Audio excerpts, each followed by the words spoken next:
Good evening, everyone. I want to make a special welcome to new students and faculty. But this year, because this event is virtual, I'm also delighted to be able to welcome all students, staff, families, alumni, and trustees who decided to join us. Welcome to all of you. We begin, as always, with the conferral of honorary degrees. It is our custom at Amherst to award a Master of Arts degree to faculty members who have reached the rank of full professor and are not themselves graduates of the college. The custom derives largely from a desire to pay tribute to their distinction as teachers and scholars.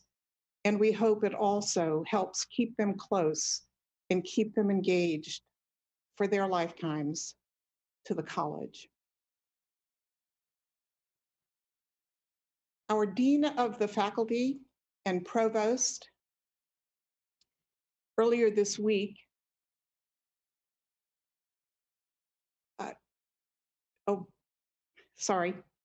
earlier this week, our Provost and Dean of the Faculty presented the hood and diploma to this year's honorary degree recipient. We have just one this year, Jeffers Engelhardt, who is Professor of Music. Professor Engelhardt is an ethnomusicologist and is affiliated with programs in film and media studies, European studies, as well as the 5-college certificate in ethnomusicology. Jeffers Engelhardt is the author of several books on the relationship between music and religion.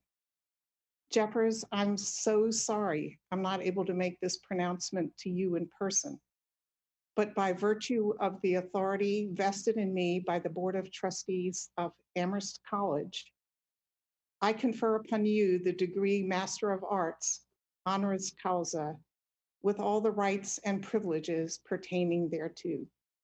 Congratulations to Jeffers. I'm pleased now to introduce the Amherst Choral Society, which will be performing 3 gifts with words and music by Lisa Smith Vanderlinden, a member of the class of 1989. This recording was created by our extraordinary choral director, Dr. Ariana Bela, and Choral Society members from the classes of 1957 through 2023. They joined their voices from separate locations all over the world. This is a beautiful collaboration and a treat that was made possible by amazing sound and video engineers. And now, 3 gifts.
Many thanks to Ariana Bella and the Choral Society.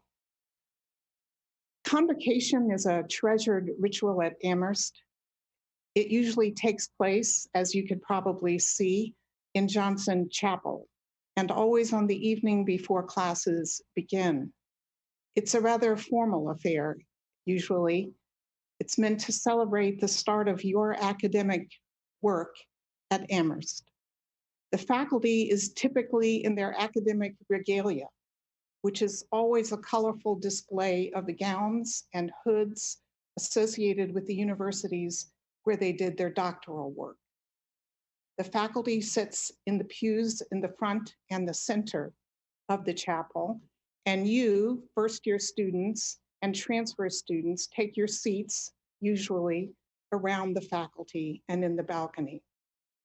We're always treated to the beautiful voices of the Choral Society, the virtual version of which you just heard. Tonight, we have made the occasion available to families and alumni, to all students who may have wished to join. Nevertheless, I will direct my comments, as I usually do, primarily to new students. All the while, I'm going to be pretending that somewhere just outside this window I'm looking out of and up the hill toward the chapel, I can see you seated in pews around the assembly of Amherst's remarkable professors. For your first year reading, we sent you Ross Gay's Book of Delights this summer. And I know from interacting with some of you today that at least some of you have also read it. For those of you who are not first-year students and not transfer students, Ross Gay is a prize-winning poet, an essayist, a professor at Indiana University in Bloomington, a gardener, an avid gardener. Shortly before his 42nd birthday, he gave himself the task of writing about an experience of delight every day for an entire year, just one delight a day. He required of himself that he write these short essays by hand, all in one sitting. I favored the selection of this book because I love poetry, including his. Maybe some of you know his poem about Eric Garner. I recommend it if you haven't. I love poetic language. I love the combination in his essays of vernacular with the poetic and the reflective. I love all the subordinate clauses and parenthetical comments he makes, interrupting his sentences and exposing us to the way he thinks. He shows how important digression can be. It's easy to love his keen observations and his vivid descriptions of what delights him, and to have such simple gestures of friendship and caring, which are often his focus, brought to the fore. I'm also fascinated by the way he connects delight with sorrow, and that's going to be a bit of my focus tonight. He actually makes sorrow delight's enabling condition. No genuine joy or delight without facing what Zadie Smith calls the intolerable, what Rilke called the terrible, and Ross Gay cites them both. No joy without the ability to look reality in the eye, including the reality of our own mortality. In his angrier essays, Ross Gay shows us the awful consequences of denial, especially the denial of our interdependence. I value tremendously the short essays in which he reveals his anger about the racism that he himself experiences, but also the systemic racism that he and every other Black person battles. In a piece called Still Processing, he writes of the commodification of Black suffering. He writes specifically about a TV series created to exploit what he calls the train wreck of Whitney Houston's and Bobby Brown's marriage.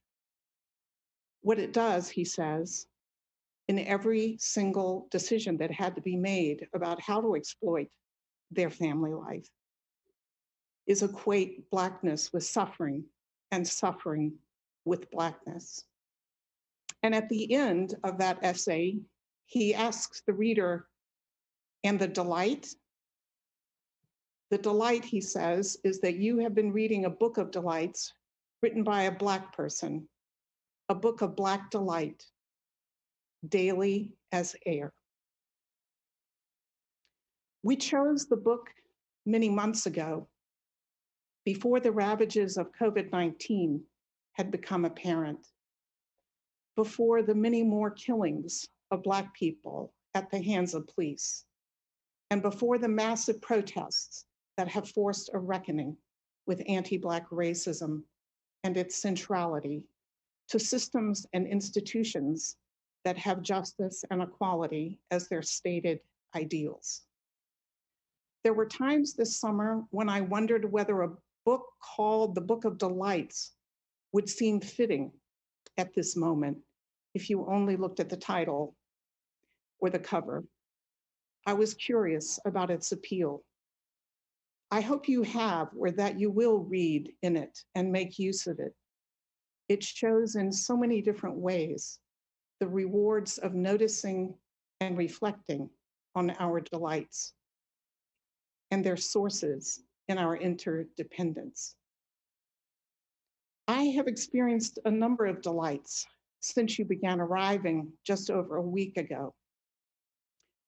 Meeting some of you as you waited in line at the arrival site after testing. Staying connected over the next few days by phone and text with a couple of you.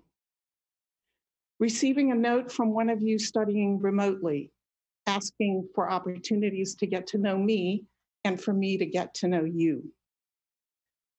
Learning of the excitement you feel about the courses you've chosen and the faculty advisors with whom you've already spoken. Hearing from you that after quarantine, you developed a pattern of sitting in Adirondack chairs on the quad in big circles, talking. And that when someone new arrived on campus, they would go from circle to circle, introducing themselves.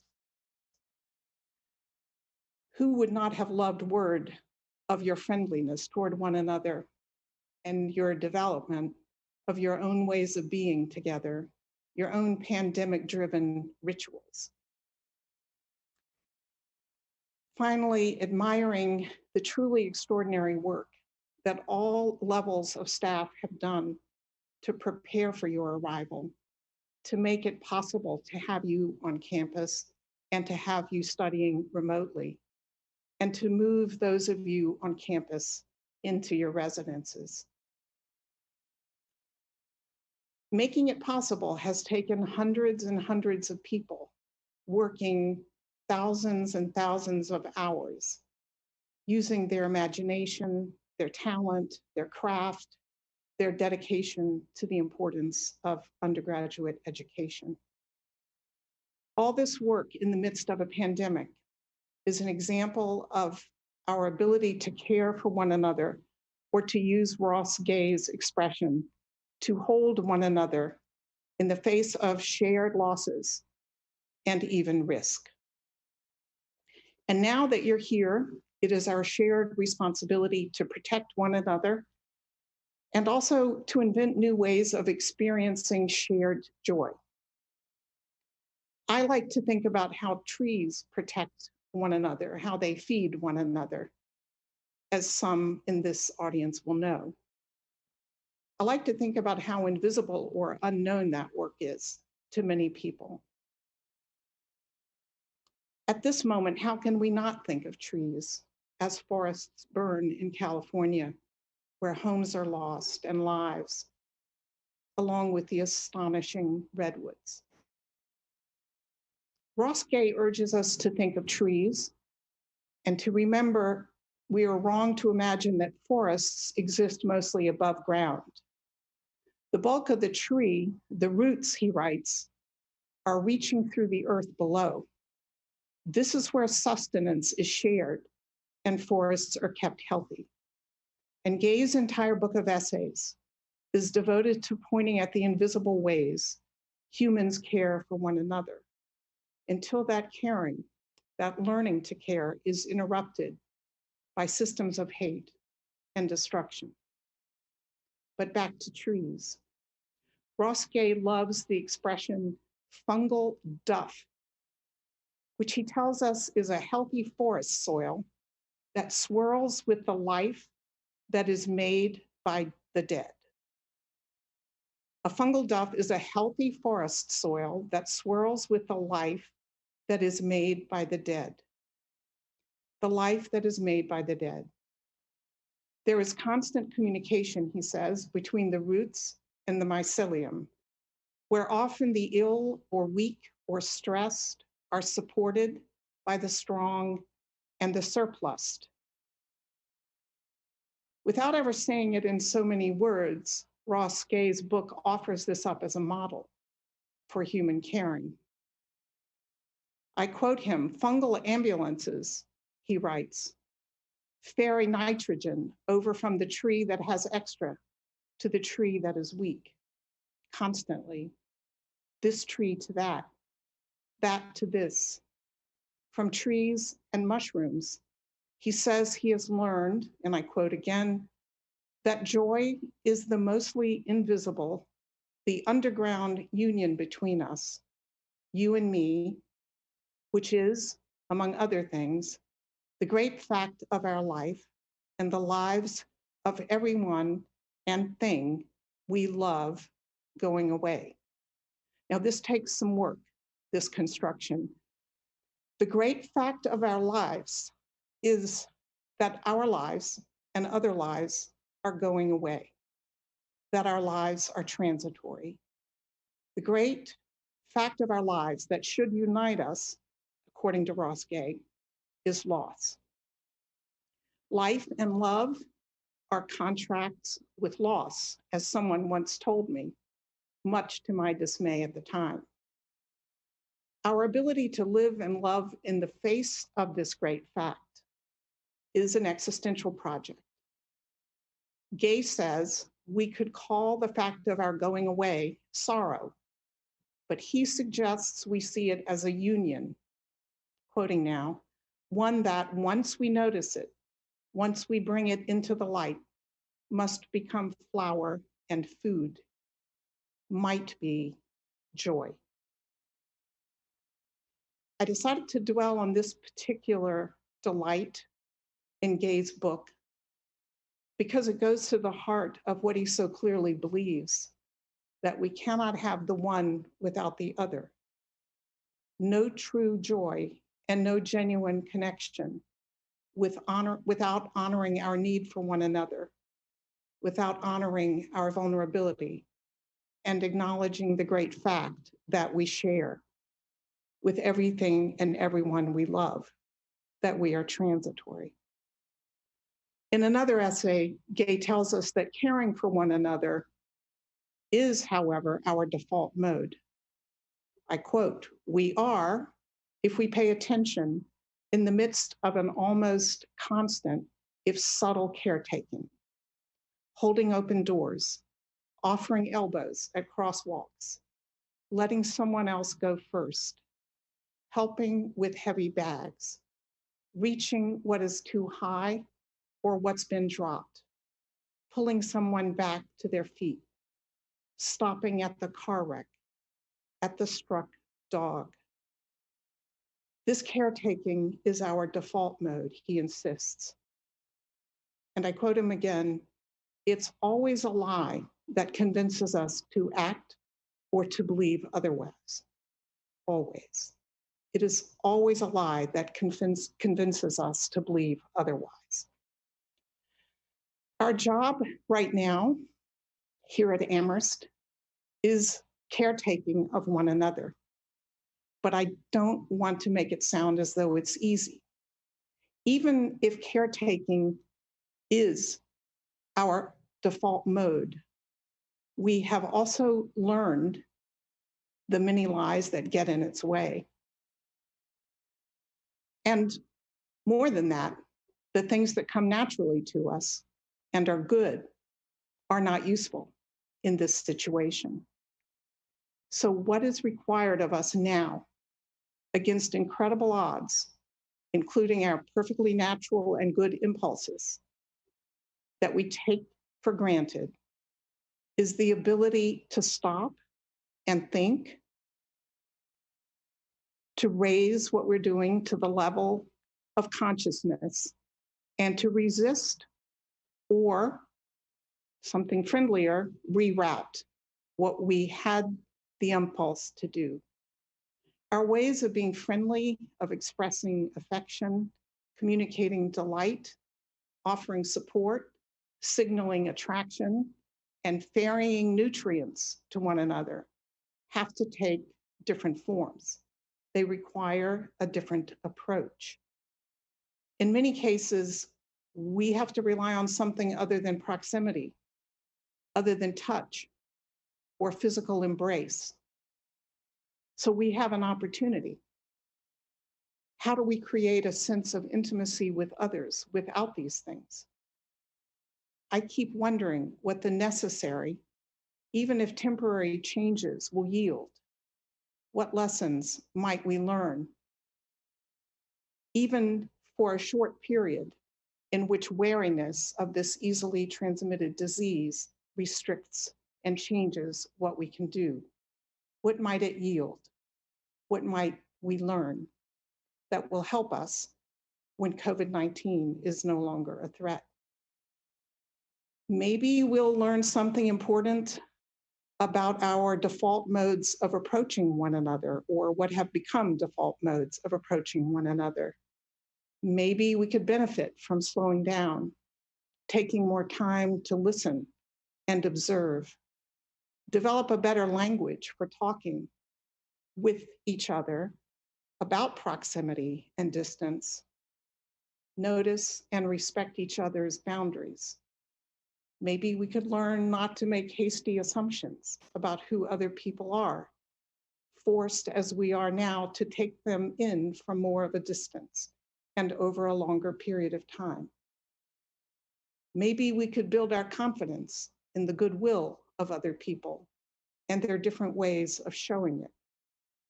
We could become better readers of cues and find new ways to provide cues of our caring to others. I noticed when I met students at Keith last weekend how important the eyes are, given our masks. When we meet someone we don't know, we can't see or offer a visible smile or a frown. I found myself trying to make my eyes brighten or twinkle more than they would. I don't really know how to do that, but I thought it would be a good thing to try. I wanted to convey the excitement I was feeling at students' arrival. Maybe we'll learn how to recognize more nearly what we actually feel, and maybe we'll invent new gestures so that we can ferry over our affection to one another in different ways. Now, you new students have already invented ways of being together and experiencing shared joy. The circles on the quad, the groups of fewer than 10 who you told me today have gone to the farm for sunrises, identifying Midwesterners who know how to play euchre and setting up games. You know, given the bombardment of all of our senses on a constant basis by the noise of various media, and given the premium placed on visual spectacle and bombast and on winning at all costs, maybe during this period, we'll learn to love quieter pleasures and more creative ones. Make our own music, develop your own kinds of communication, your own movements, your own ways of approaching one another in friendship and love. Ross Gay's Book of Delights was written and published before COVID-19. But in an essay written this past May, he writes of the need for invention. I'd like to close by reading a passage, a somewhat longish passage from his essay, which is entitled The Joy of Caring for Others. And now I quote, "A month or so back, at the beginning of mask wearing out here in Bloomington, Indiana, I was taking a walk and a friend pulled up in her little Toyota pickup truck. We chatted a bit from a distance. We usually hug. So many friends, so many beloveds we no longer touch. That touching being one of the ways we know each other. A sensorium bereft. And let us figure out how to mourn this properly." All parenthetical. And then she told me she was on her way to drop off some masks she'd made for her nephew, who's about my age, at the jail. "Here's an extra," she said, holding a mask out the window, where it dangled from her finger. It was pretty, kind of floral and quilty, and homemade as hell. I reached toward the mask, toward my friend, trying to keep away from her at the same time. Both of us a little bit nervous, a little bit scared. Parenthesis again, I've never before noticed that scared and sacred are so close. In parenthesis. Making that by now familiar, I hope we are not infecting each other face. That gesture and the thousands of such gestures these past several weeks, I have been a partner in the dance of the clumsy and beautiful and awkward and elegant and nervous and tender, figuring out how to reach toward while staying away dance. The wondering how to be close without touching, which is also to say, how to be together in our sorrow, how to be together in our need for one another, which is profound and good. Really, how to hold one another in these forms and labors of care, some of which we've always kind of done, some of which are emergent, we are inventing." End of passage.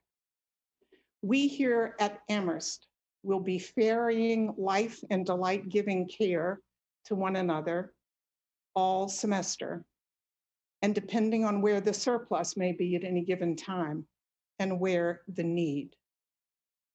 Please help us identify where the need might be. Be forthcoming about your own needs. Share your surpluses and help ferry delight from this place to that. Everyone matters.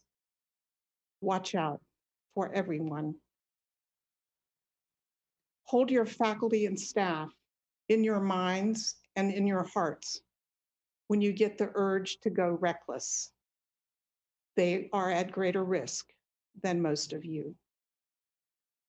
I, Biddy, in the spirit of Ross Gay, am saying, what if that is joy?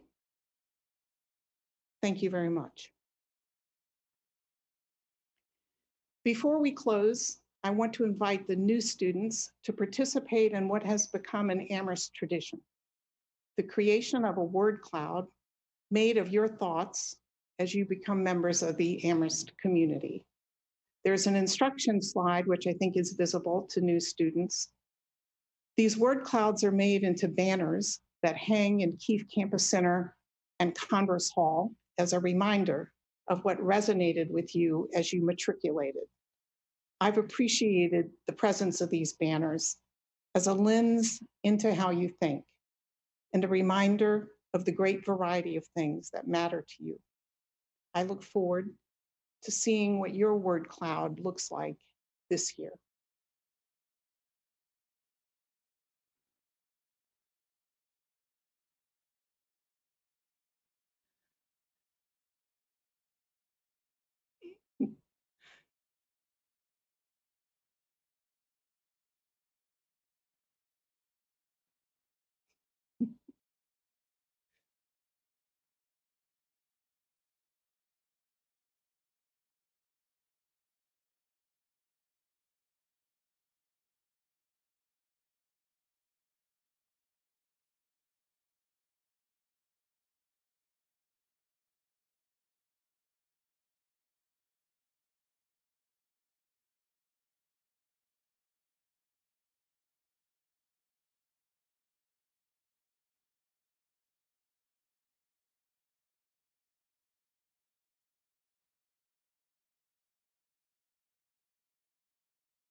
Well, I'm enjoying it. I think he wins.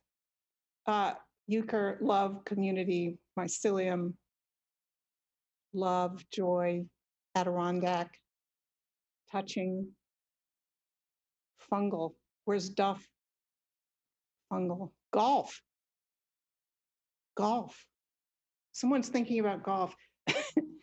Well, wonderful as always. I can't wait to see the final version. And with that, I just want to say again how enthusiastically we all welcome you, our new students, how much we look forward to seeing what you will do together and being there for you, as we hope you'll be there for us. Good night.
Everybody cut for loose. When you just give love and never get love, let your love depart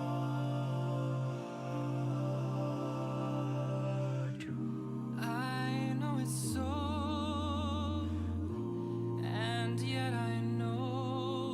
I just can't get you out of my heart. You